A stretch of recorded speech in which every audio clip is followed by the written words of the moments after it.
40B, most probably 40B3.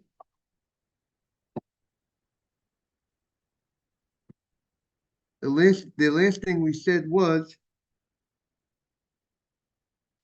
the Gemara brought a proof to the opinion of Rabbi Elazar. Rabbi Elazar said that the only way you can remove the sanctity of the item that's hegdish, not really removed, you could transfer it. It will remain holy. The fruit of Shemitah will be holy is only if you go ahead and you do it in a way of a sale. If you go ahead and you do it in a way of non-sale, you went ahead and you try to just redeem it, the normal way you redeem hegdish, you say the holiness of this fruit should go onto this money, it wouldn't work. You have to go ahead, only through a sale would the money that's received as a result of the selling of the Shemitah produce, the money will become holy. Well, money will be subject to the laws of Shemitah, but not if you just want to go ahead and redeem you can't put the Shemitah produce onto the money, just say, I want the wholeness of the Shemitah produce to go on the money. That doesn't work. It will go on the money if you go ahead and you sell the Shemitah produce and the money becomes sanctified. That's the opinion of Elazar. And he brought... Can't sell it to yourself, exactly.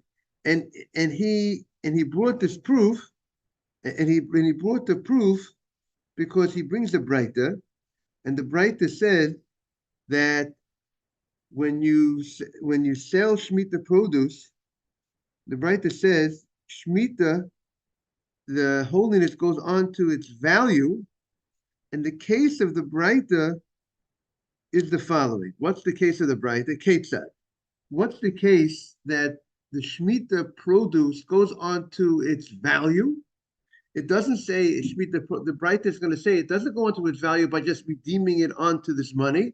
It's very specific in the Breita through a sale. And that's what Rabbi Elazar is going to say. That's what the Gemara is going to say. That is support of Rabbi Elazar, because the only way the Breita tells us you could go ahead and take hold of the value of the Shemitah produce, it only gives the case to a sale, which seems to indicate and it seems to indicate that it's not being able to be done in other fashions. Ketzad. What's the case? 40B3. Good morning, Simon. On the top of the page, 3 lines from the top on the English.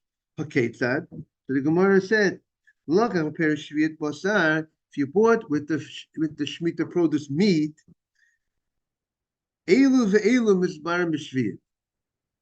The Shemitah produce always remains sanctified. And not only does the Shemitah produce remain sanctified, but if you bought meat with the Shemitah produce, that meat is also subject. You can't put it in the freezer for after the Shemitah year. You have to consume it within a certain time period during the Shemitah time period. And now, what happens if the meat that was sanctified, you went ahead and you bought fish with that meat? So now the fish will now become sanctified, and the meat is no longer sanctified, because the Torah only said the original Shemitah produce will always remain sanctified. But now that you went and you bought something else with it, so that other item will take over the holiness, and the Shemitah produce itself will become not the Shemitah produce, the secondary item, meaning the meat that was bought with the Shemitah produce, will now lose its sanctity in total, because you went ahead and you took that meat that was bought for the Shemitah produce, and that meat now bought something else, bought fish. Now the fish has sanctified, has to be eaten during the Shemitah. You can't freeze that fish. Now you can freeze the meat. Then we say the meat left its holiness, and then fish enters the holiness. Now, then if he goes ahead and he sells the fish, and he buys wine with the fish, with the sale of the fish, now the wine became holy, and the fish is no longer holy. Now I got the wine, and if I want to buy oil with the wine, now the oil becomes holy, and the wine becomes, I could store that wine away, age it as long as I want. So what is the general rule? General rule is the last thing will remain holy. The last thing which was received for Shemitah, for something that was connected to Shemitah, Achron, Achrom, Nichnas B'Shvius, the last thing that was given in exchange for something that was given in exchange for something connected with the Shemitah produce, that becomes holy. But the Priyatzmo, but the Shemitah produce never loses is La'olam Masor. So that original etrog that you had, or the original fruits of Shemitah that you had that grew during the Shemitah, there's never anything that you could do to that Shemitah produce to allow you to store it away and freeze that fruit. You can't do that if it grew during the Shemitah.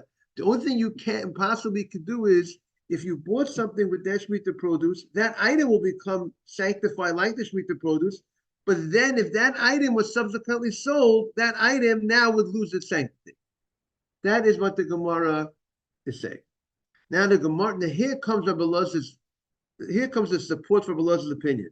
Migdatani, in all the cases in the Braita, in lakach, it speaks about cases when you bought something.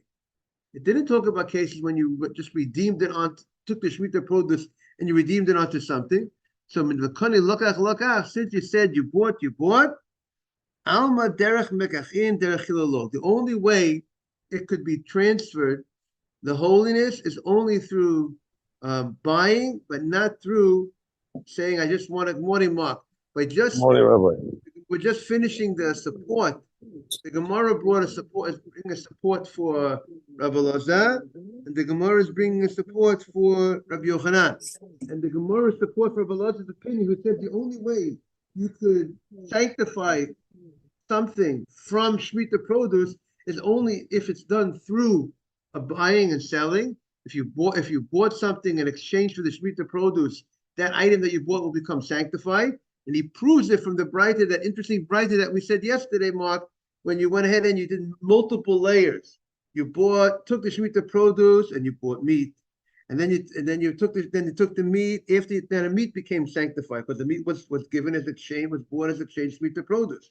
And then you took the meat and then you bought fish. Now the fish becomes holy and the meat is not holy at all anymore. Then you bought wine, and then you took the fish and then you bought wine. And then the wine becomes holy and the other thing's not holy. And every case of the Braita was you bought something.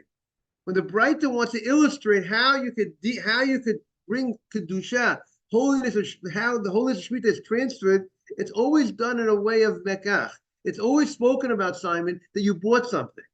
So the fact that the Braita was always talking about buying seems to indicate that the only way you could go ahead and bring holiness to something else in exchange for Shemitah produce is only through the method of buying and not through the method of just redeeming in your person, in your privacy of your own home, to say that the holiness of this item should go on to this item.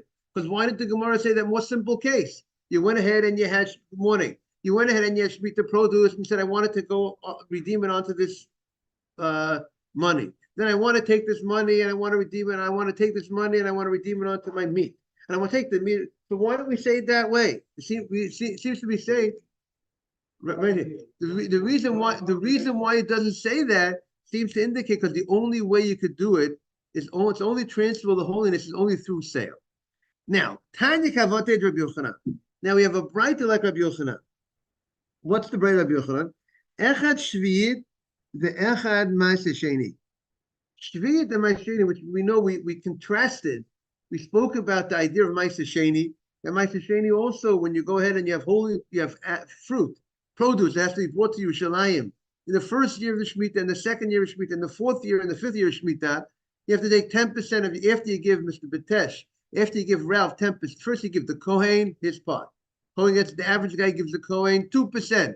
The Kohen got his 2%. After you give the Kohen 2%, you give Ralph 10%.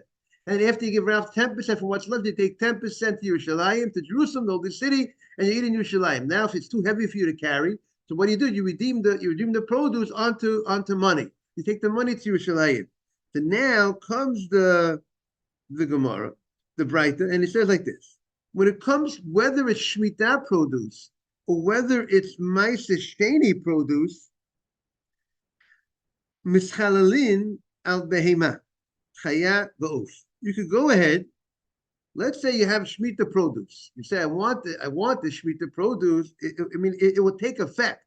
If I go ahead and I say the Shemitah produce should be mischalel. Mischalel is not a language of buying and selling. Mischalel is like the normal language of making, bringing the holiness from this to another item. And it's mischalel. How could you go ahead and bring this holiness? What type of item could it be transferred to?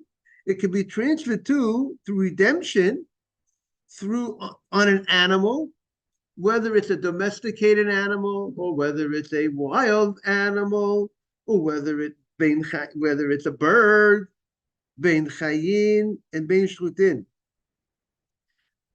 And I believe that we're talking about you have them in your control, because if you don't have this wild animal under your control, or you don't have this bird in your captured, so if you're going to put the holiness onto that item, and it's going to fly away, so I don't believe that you should be able to do that. But we're talking about that you have it, but also the Gemara is going to say bein shlutin. Good morning. First, the Gemara says bein chayin bein shlutin. Whether these animals are alive or these animals were slaughtered, you could go ahead and you could say that the value of, let's say I have Shemitah produce, I want the Shemitah produce, the sanctity, I want to redeem it onto the sanctity, should go onto this animal that was slaughtered, this animal or this bird. I could go ahead and do that, whether the animal's alive, whether the animal's dead. And similar, I could do a Ma'aser Sheni produce. And in Ma'aser Sheni, we know what will happen there is then the produce loses its sanctity, right? If I take the 10%, if it's too hard for me to carry 10%, but I want to go ahead and redeem it onto money. Now, the Gemara is going to clarify this later, because the general rule is Ma'aser Sheni, you have to redeem onto coins. You can't redeem Ma'aser Sheni onto some other valuable item, like an animal. So the Gemara is going to clarify what this means. But at this point, with just the general idea is you could take Ma'aser Sheni, something that's Ma'aser Sheni, and put it onto and transfer it to animals live or not. The Chachamim say, Al Shlutim Mischalin. The only animal that you could go ahead and you could transfer you could redeem your Ma'aser Sheni, or whatever the Ma'aser Sheni is, on animals that are slaughtered. Similarly, the fruits of Shemitah you're only allowed to do it onto things that are dead, slaughtered. But al chayin ein mischalin. You can't go ahead and so-called redeem it or transfer the holiness of the Shemitah produce or the Ma'aser Sheni on live animals. What's the reason? Shema yigadel mehem adorim. Maybe you're going to keep the live animals around. You're going to keep them alive. To raise other animals. Now the Gemara is going to clarify. That means that the Gemara is going to clarify exactly. We're talking about the male animals, female animals. So for a moment, we'll say we know there's a great concern. A female animal will be able to create other animals through the female. And as a result of that, you might not use that animal, might not be consumed during the Shemitah year, because you're not going to slaughter it, because you're going to want to keep it around to bring in more baby animals into this role. And the law is you have to the Shemitah produce, or the item that is in exchange for the pre-Shemitah produce, has the same law as the Shemitah produce itself, that has to be consumed during the proper time. You can't leave it past the Shemitah year, and you have to consume it within a certain time period. So therefore, out of concern for that, we say don't go ahead. Good morning. Don't go ahead and redeem it onto animals that are alive. Similarly, the issue with Ma'aser Sheni, you have a mitzvah every year that Ma'aser Sheni is supposed to be consumed that year. And if we're afraid that maybe you're going to go ahead and leave the Ma'aser Sheni, because the Torah says, There's no such thing as Shemitah with animals, but you could transfer the holiness of the produce of Shemitah onto animals. Oh. Meaning, if you go ahead and you not and the question is the machlokas, could you do it on live animals, or you can't do it on live animals? Meaning, definitely, if you take the Shemitah produce and you say, I want Shemitah produce to the sanctity to go on to the slaughtered animal, it will go on to the slaughtered animal. But if the animal's alive, that's the machloket in the Gemara, whether I could transfer it into a live animal. If I'm allowed to? What's the concern? The concern is the live animal. Maybe I'm going to keep it around. Maybe I'm going to keep the live animal around, and therefore it's not going to be used up during the Shemitah year. And similarly, regarding Ma'aseh Sheni, the law is regarding Ma'aseh Sheni, they also have to. You can't keep the Ma'aseh Sheni past the time. It's supposed to be each year. The Ma'aseh Sheni should be eaten in that year. If this is the first year of the cycle, the Ma'aseh Sheni should be in the first year. If the second year of the cycle, the produce of the Ma'aseh Sheni, the second year should be in the second year. And you shouldn't leave the Ma'aseh Sheni from year one that we gave to Ralph, and now it's going to be used for year two of the cycle.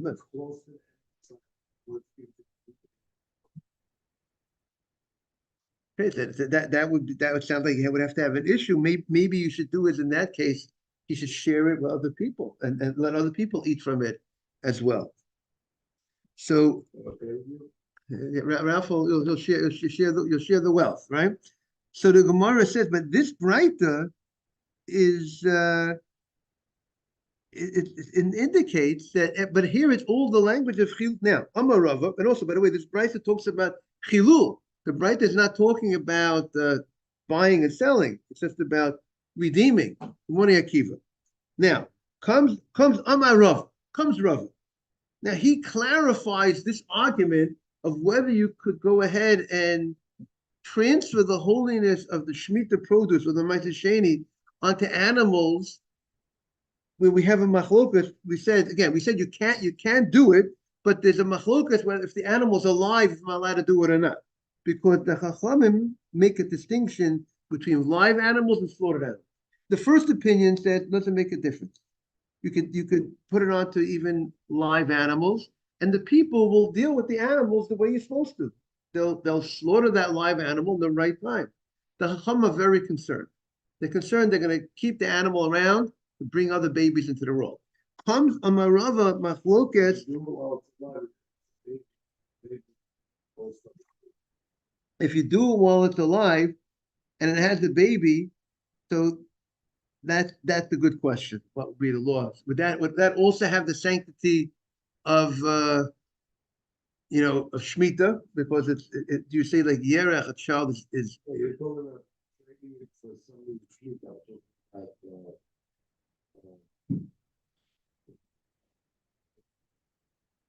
I mean, if a Hegdish animal has a baby, that baby belongs to Hegdish. But here, your question mark will be: if this animal that you redeemed your Ma'aseh Sheni onto, now that has the sanctity of Ma'aseh Sheni. Now this animal has a baby, would also have the same sanctity of Ma'aseh Sheni. It has to be eaten. This animal has to be in Yerushalayim. The baby, there is such a thing. The Gemara says a baby uba yerech imo. It's like the thigh of the mother. So according to that reason, it should be like the mother itself. But again, that would be a research question. If what's traded for Shemitah? Right, if the animal's traded for Shemitah, so then once the animal's traded for Shemitah, the animal will become permitted totally. But because what happened? You took the food of Shemitah onto the animal. So what happened is the food of Shemitah always remains holy. Now the animal has the status of its fruit, totally. Now if you take the fruit and you put it onto some other item, or the animal, and you put it on, now the animal is no longer sanctified. You do whatever you want. You could keep it as long as you want. That's out. Now it's out of the picture. Now the next item takes over the whole thing. Right, the animal's out of the picture. While it's in the picture, the animal that is sanctified baby. So according to the logic that the child is the thigh of the mother, then it should have the same status. But again, I can't. That's a broad, big question that you need to have knowledge of that subject to answer your question. Amar Rava. Again, Zera Shem Yigad Lemadar. The Chachamim are afraid, they're trying to protect us. So, they try to set us up for success. They make fences. So what's their fence? They said, we're on the bottom of 40b3. The Rabbanan say, maybe you're gonna grow flocks. We're afraid of that. So therefore we're gonna say, don't do it. Stay away. Don't redeem onto good morning. Don't redeem onto live animals. But we're afraid. Now comes Rava. Rava says, "What do you mean? Why isn't the other rabbi afraid? Isn't the reason of the Rabbanon is very obvious that a female animal people might be tempted to keep around and not to slaughter so fast because maybe I'll get another baby out of this animal." So comes Rava and he said, "Machloket." What did he say? That was Mark's question. It's a good question. That's but the same way the mother has to be consumed, the baby has to be consumed. For saying that. Amar Rava machlokes b'scharim. Now we're on 41a. Machlokes b'scharim. Mark, you able to hear me out there? Very good. The machlokes. How do you like that? So I got a good smile out of Simon on that one. Machlokes b'scharim. He's happy that you're able to hear from over there. Machlokes b'scharim. Yes, we're now on 41a. Mazel tov, mabruk. Now machlokes is b'scharim. Come the Chacham and say, you know what? Everybody agrees. The Tanakh also agrees. If it's a female animal, don't do it. Everybody will agree. We have to make a gzeirah. We have to make a fence. Don't redeem the ma'aser sheni. Don't redeem the shemitah produce on a live female animal because we're concerned you're going to keep it around. The whole argument, do we have to worry about the male animals? What's the issue? Rashi says the issue with the male animals, if you're going to allow to keep the male, to do it, to redeem it onto the male animals, then maybe people will redeem it onto what? Onto the female live animals as well.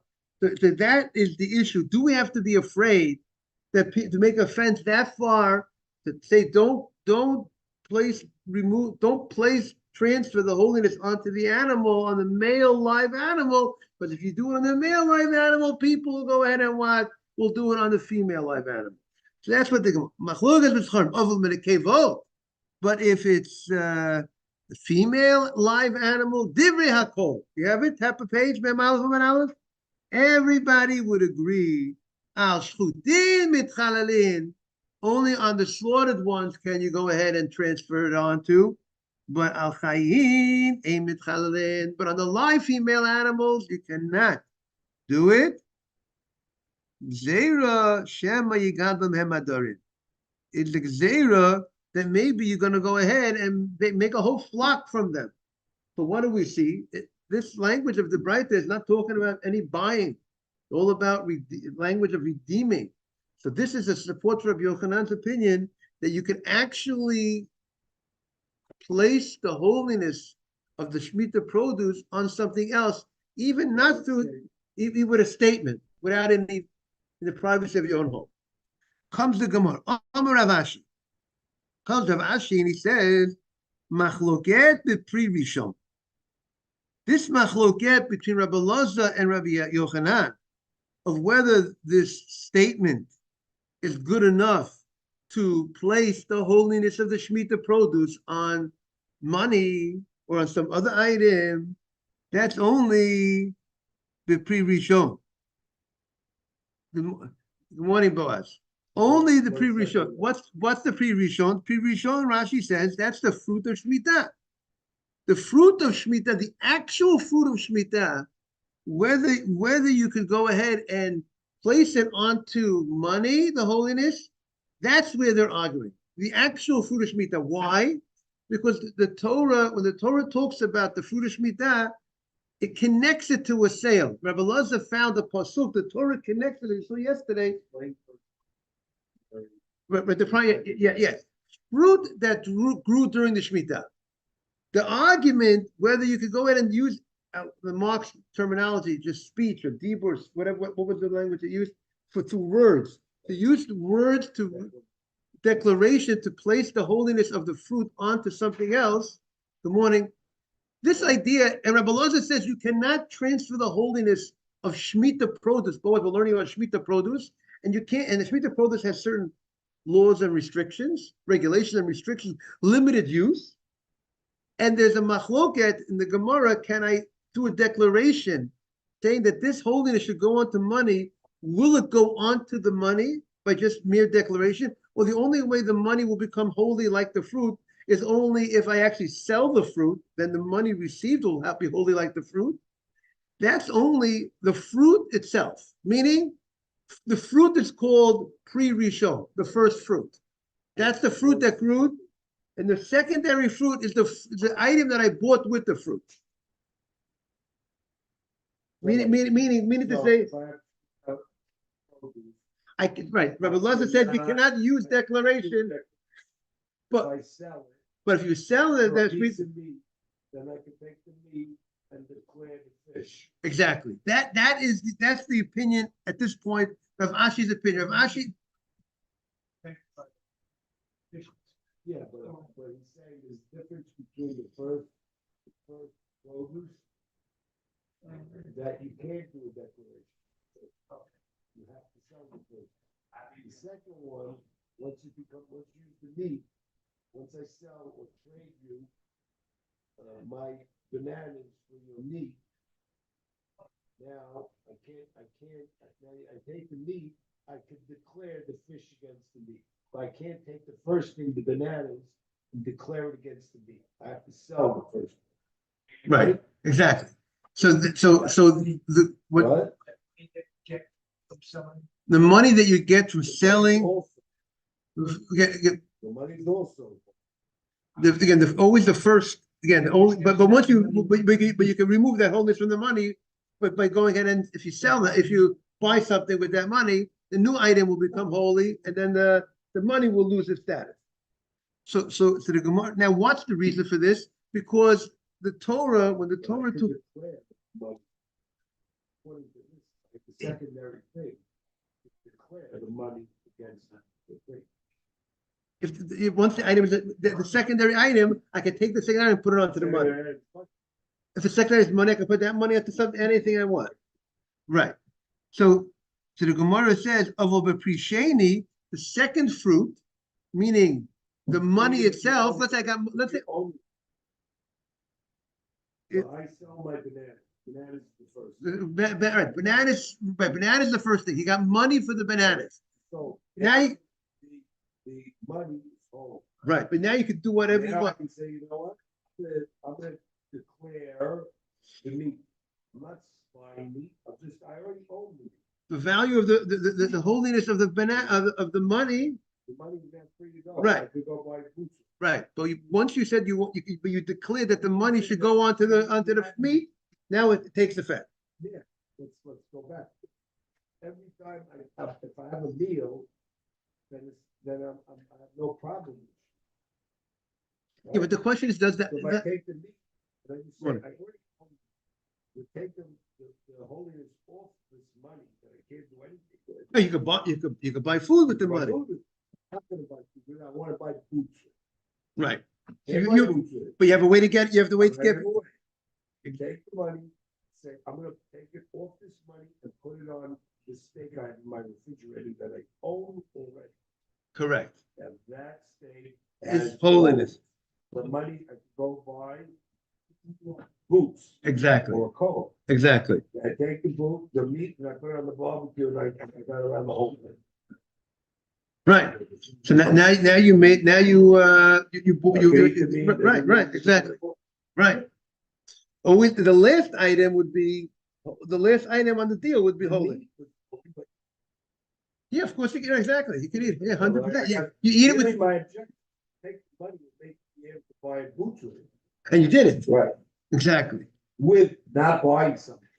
Already something I own. That's the trick. That's the interesting part. Because if I have to buy something, I can only buy food. I can't buy boots. Right. How do I do it and do it kosher? is I already own the meat. Put it on the meat, buy the boots. And now you have to eat the meat, and the whole is for No Shemitah. problem. Right. Very good. Oh, Prisheni Divri Hakol, Bein Derech Mekach, Bein Derech Chiluk. That's the opinion of Rav Ashi. Good morning. V'hadik Tani Lakach Lakach. So why does it say Lakach Lakach? If that's the case, that you could, once we deal with the secondary item, you could go ahead and, good morning, David. The secondary item, you don't need to go ahead and buy the third item with it. You have, again, we have three items on the table. The fruit of Shemitah is item number one. The money, let's say, is item number two. And number three is, let's say, the meat that was after the money. In the fridge. Right, in the fridge. So the Shemitah produce, the Gemara is saying now, in order for me to go ahead and the machloket over here, the argument is that the Shemitah produce, I got to go ahead and buy, in order for me to transfer the holiness of the Shemitah produce. Shemitah produce is holy. It grew during the 7th year. The Torah said that Shemitah produce is holy, and you're limited in what you can do with the Shemitah produce. You can eat it, you can use it as fuel. If I sell that Shemitah produce, the money that was received, that I received for selling Shemitah produce, has the same restriction, has to be used in a similar fashion as the Shemitah produce for eating. I buy food with it, and so on. Now, if I went, and the Gemara is saying now, by selling the Shemitah produce, now the money has sanctity of the Shemitah produce. Now I have the ability to go ahead and make a declaration on that money and say, I want that money to be, that sanctity to go on to another item. And once I do that, the other item will become sanctified, and now that money becomes free. That's what the Gemara says. Now, so the Gemara says, so why didn't the Breita say it that way? Why did the Breita say, what did Rabbi Bibi? The Breita spoke about, I sold this, I sold the Shemitah produce, I bought that. Then after I bought that, I sold the item that I bought to buy something. Why didn't it speak about declaration, step 2 and step 3? Why did the Breita the only thing the Breita was talking about, wheeling and dealing in business, selling. And if it's true what this rabbi is saying, that you only have to sell, and the only thing you have to set, the only thing that has to be sold in order for the holiness to go on is the first original fruit, the Shemitah produce, but everything else you could create through declaration. So why didn't the Breita talk about declaration on step 2 and step 3? So the Gemara says the Breita likes to be uniform. It likes to talk in a keep everything simple. Since the beginning, we spoke about sale. Yeah, because the first thing you had to sell. In order for you to go ahead, that's right. We want to keep uniform. Maybe that's a better word. A uniform language. We don't want to start changing the case. The first thing had to be sold. In order for you, the Gemara is saying at this point, in order for you, because we're saying at this point, everybody would hold that the second item can be declared onto a third item. But the Breita did not speak. The Breita spoke about he bought this, he bought meat, then he bought fish, and then he bought wine, and the Breita speaks for everything. Right, exactly. So the Gemara is saying, because the Breita wanted to stick with one case of buying and selling, and not want to move the case to say this step 1 was talking about buying, step 2 was declaration. You remember they learned Gemara by heart. So when you learn by heart, it's much easier and less problematic and less mistakes if you keep all to the same thing. If you start saying declaration, maybe I'll make a mistake and think declaration is in the beginning. So therefore, that's what the Gemara says. The Gemara says, by the way, we have a few lines left. Mark, everybody in the class are experts in Shemitah, produce, in declaring, in transferring, wheeling and dealing. How do we do? And we'll look at. By the way, when we get back to Eretz Yisrael, we get back to the Holy Land, we're going to be there. Hopefully, we'll be there. We can tell them what you could do with the Shemitah produce. If we will be in Israel, we could tell them what, Yeah, you think the last 4 lines take a minute? Yeah. A minute. It's another day. What do you think? every line of Torah is there's so much to the Gemara. That's it. You know, it's you gotta get ready for the davening. I want to say today is Purim Katan. Today is Purim Katan. There's no Tachman today because it's Purim Katan. We should merit that we should have more miracles happening for us in the near future. Yes. We did on one of us.